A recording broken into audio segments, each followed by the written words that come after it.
জীবনের শেষ বেলায় এসে মনে হবে এক হাত জমির জন্য প্রতিবেশীর সঙ্গে ঝগড়া ছিল ভুল।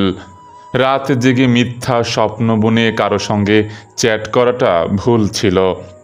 কাউকে কষ্ট দিয়ে কঠিন কথা বলাটা ভুল ছিল। দুর্বল কাউকে ভয় দেখিয়ে নিজের ক্ষমতা দেখানোটাও ভুল ছিল।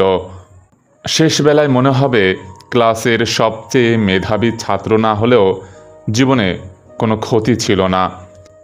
অনেক টাকা রোজগার করতে না পারলেও বড় কোনো ক্ষতি হয়নি। জীবনের শেষ সময়ে এসে কষ্ট ছাড়া একটু স্বাভাবিক মৃত্যু হবে শেষ চাওয়া।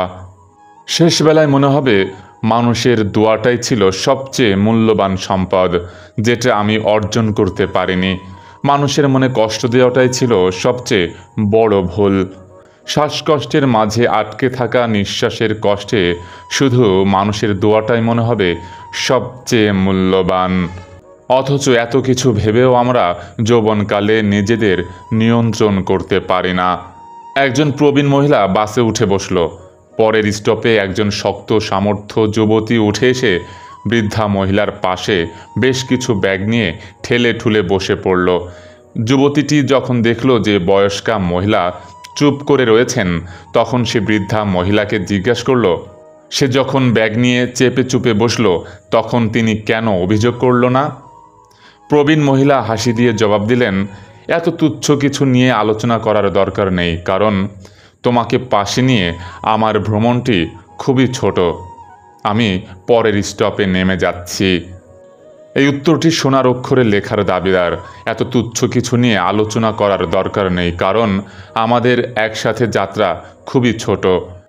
আমাদের প্রত্যেককেই বুঝতে হবে যে এই পৃথিবীতে আমাদের সময়টি এতটাই স্বল্প যে রেষারেষি, অনর্থক যুক্তি, তর্ক, হিংসা, অন্যকে ক্ষমা না করা, অসন্তুষ্টি এবং অন্যকে প্রতিদ্বন্দ্বী ভাবা মনোভাবটা দ্রুত শেষ হয়ে যাওয়ার সময় এবং সত্যির একটি হাস্যকর অপচয়।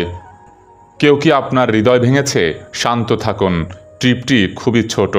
কেউ আপনার সাথে বিশ্বাসঘাতকতা করেছে, ভয় দেখিয়েছে, ঠকিয়েছে বা অপমান করেছে? আরাম করুন, ক্ষমা করে দিন, কারণ ট্রিপটি খুবই ছোট। কেউ আপনাকে বিনা কারণে অপমান করেছে?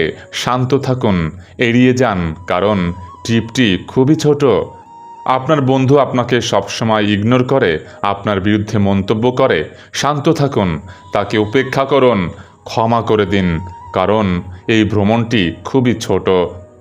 কেউ আপনার জন্য যে সমস্যাই নিয়ে আসুক না কেন, মনে রাখবেন একসাথে আমাদের যাত্রা খুবই ছোট। এই ভ্রমণের দৈর্ঘ্য কেউ জানে না, এটি কখন থামবে তা কেউ জানে না। আমাদের একসাথে ভ্রমণ খুবই ছোট। আসুন কাউকে প্রতিদ্বন্দ্বী না ভেবে সহযাত্রী ভেবে একে অন্যকে সহযোগিতা করি, কারণ ট্রিপটি খুবই ছোট কিন্তু কাজ অনেক। এই অল্প সময়ে অনর্থক সময় নষ্ট না করে সততার সাথে নিজেকে সফল করতে চেষ্টা করি।